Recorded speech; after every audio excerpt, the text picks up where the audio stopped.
Hello everyone, welcome to our channel current and affairs. तो आज हम 16 जनवरी के करंट अफेयर डिस्कस करेंगे और उससे पहले कल के करंट अफेयर का क्विक रिवीजन लेंगे।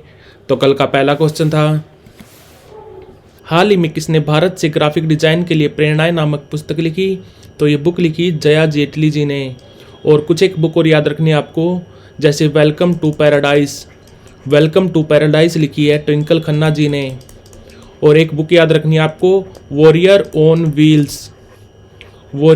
व्हील्स जो लिखी थी मनोज सिन्हा जी ने। और मनोज सिन्हा हमारे lieutenant governor of Jammu Kashmir. और एक बुक याद रखनी है आपको, रिवर्स स्विंग जो लिखी है अशोक टंडन जी ने।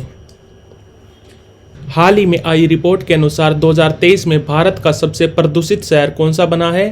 तो ये बना है बर्निहाट जो है मेघालय में। और दूसरा सबसे प्रदूषित शहर बना है बेगूसराय जो है बिहार में। और तीसरा सबसे प्रदूषित शहर है ग्रेटर नोएडा जो है यूपी में। और इस लिस्ट में दिल्ली का रैंक है 8वां। और ये रिपोर्ट कौन देता है? तो ये रिपोर्ट दी है Centre for Clean Air and Energy ने। Centre for Clean Air and Energy ने दिया रिपोर्ट, जिसमें सबसे प्रदूषित शहर बना है बर्निहाट। हाल ही में किसे मरणोपरांत तेंजिंग नोरगे सम्मान प्रदान किया गया? तो यह मिला सविता कंसवाल को।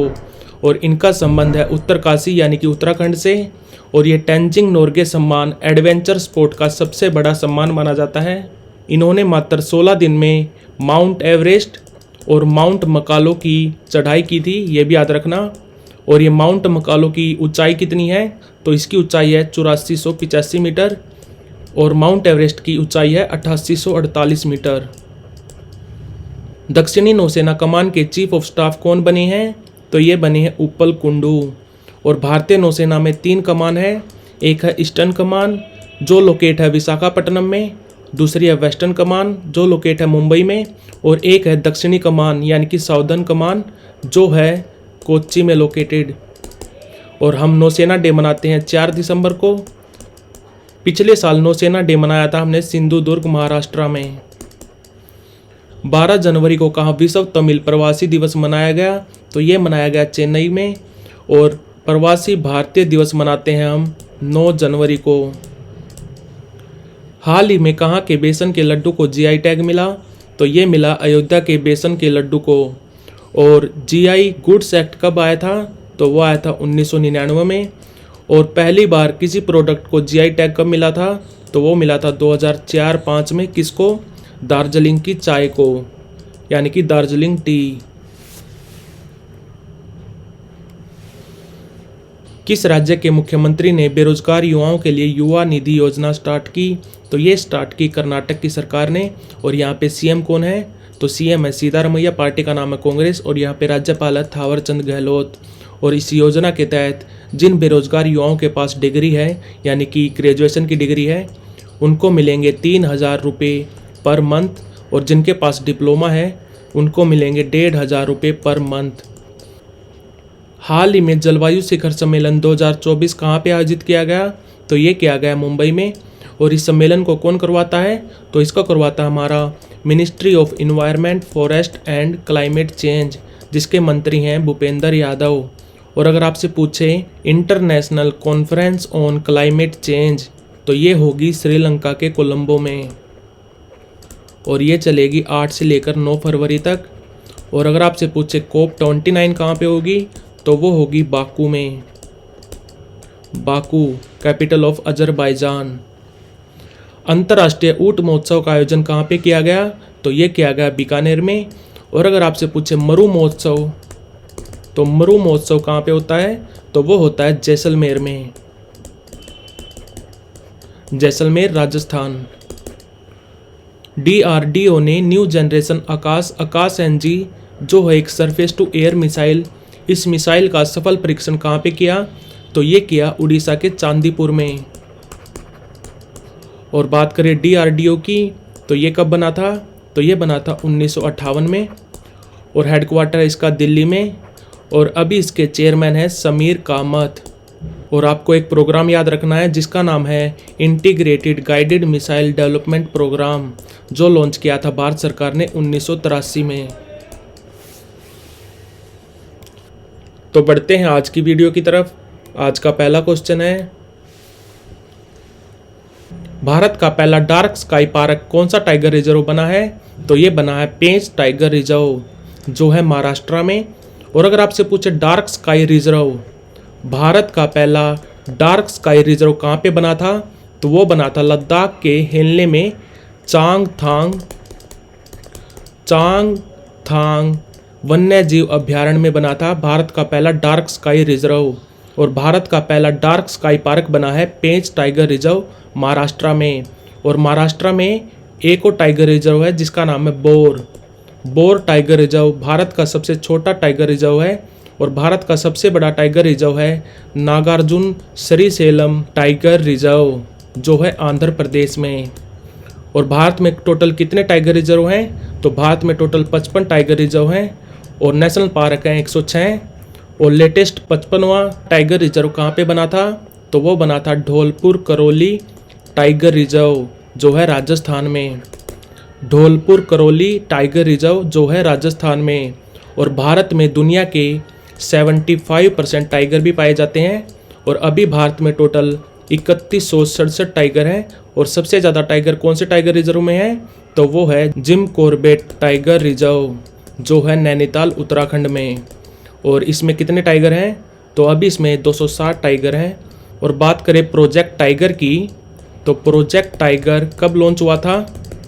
तो प्रोजेक्ट टाइगर लॉन्च हुआ था 1 अप्रैल 1973 में। 1 अप्रैल 1973 को लॉन्च हुआ था प्रोजेक्ट टाइगर। तो भारत का पहला डार्क स्काई कौन सा टाइगर रिजर्व बना है? तो वो बना है पेंच टाइगर रिजर्व, जो है महाराष्ट्र में। हाल ही में विलियम लाई किस देश के नए राष्ट्रपति बने हैं? तो ये बने हैं ताइवान के नए राष्ट्रपति, जिनकी पार्टी का नाम है DPP, यानी कि डेमोक्रेटिक प्रोग्रेसिव पार्टी। और इनकी पार्टी को मिले हैं टोटल 40% वोट्स। और बात करें अगर ताइवान की, तो ताइवान की कैपिटल है ताइपे और यहाँ पे करेंसी चलती है न्यू ताइवान डॉलर। तो विलियम लाई बने हैं ताइवान के नए राष्ट्रपति। हाल ही में दीव में हुए पहले बीच गेम्स में विजेता कौन रहा? यानी कि सबसे ज़्यादा गोल्ड मेडल किसको मिले? तो ये मिले मध्य प्रदेश को। और ये कब से कब तक चले थे? तो ये बीच गेम्स चले थे 4 से लेकर 11 जनवरी तक। और इसकी ओपनिंग सेरेमनी हुई थी गोगला बीच पर। गोगला बीच, जिसको मिल चुका है ब्लू फ्लैग सर्टिफिकेशन। और ब्लू फ्लैग सर्टिफिकेशन कौन देता है? तो वो देता है FEE, यानी कि फाउंडेशन ऑफ इन्वायरमेंट एजुकेशन, जो है डेनमार्क में।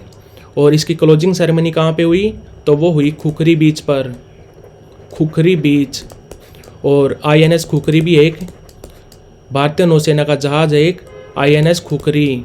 और इन बीच गेम्स का मैस्कोट यानी कि शुभांकर क्या था? तो वो था एक डॉल्फिन जिसका नाम था पर्ल। और यहाँ पे टोटल 8 गेम्स खेले गए थे, ये भी याद रखना, जिसकी ओपनिंग सेरेमनी हुई थी गोगला बीच पर, क्लोजिंग सेरेमनी हुई खुखरी बीच पर। और इसमें पहले नंबर पे रहा मध्य प्रदेश। हाल ही में किस बैंक ने green rupee term deposit launch किया? तो ये green rupee term deposit launch किया है SBI ने। और इसमें 3 प्लान है, कितने कितने रुपए के? एक तो है 1111 रुपये का, दूसरा है 1777 रुपये का और तीसरा है 2222 रुपये का। और बात करें हम अगर SBI की, तो ये बना था 1 जुलाई 1955 को। हेडक्वार्टर इसका नरीमन पॉइंट मुंबई में।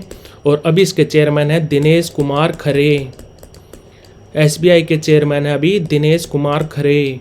और बात करें अगर हम PNB की, यानी कि पंजाब नेशनल बैंक, तो ये बना था 1894 में। इसके फाउंडर कौन थे? तो एक तो थे दयाल सिंह, दूसरे थे लाला लाजपत राय। और इसका हेडक्वार्टर है द्वारका, दिल्ली में।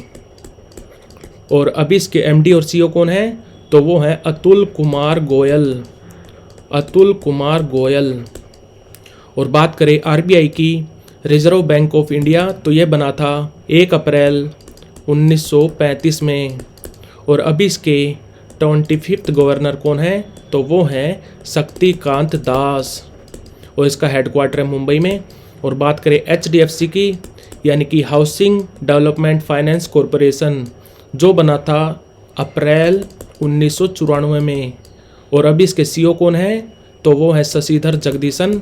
और बात करें इसके चेयरमैन की, तो चेयरमैन है अभी अटानु चक्रवर्ती। तो green rupee term deposit launch किया है SBI ने।